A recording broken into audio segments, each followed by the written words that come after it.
Nutrient-dense diets.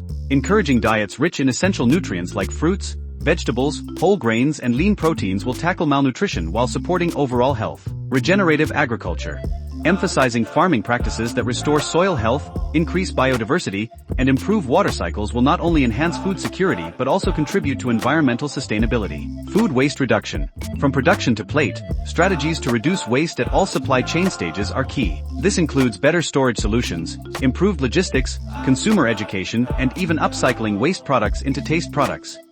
Sterilization of waste streams like spent grain or coffee. Quantified impact. As net zero carbon targets and green claims grow, so does the need for measurable impact. Fast-changing regulations such as CSRD reporting have led to greater environmental accountability at a corporate and product level. The industry must embrace and invest in metrics to earn credibility and a justified place in the sustainability conversation. Resilient supply chains.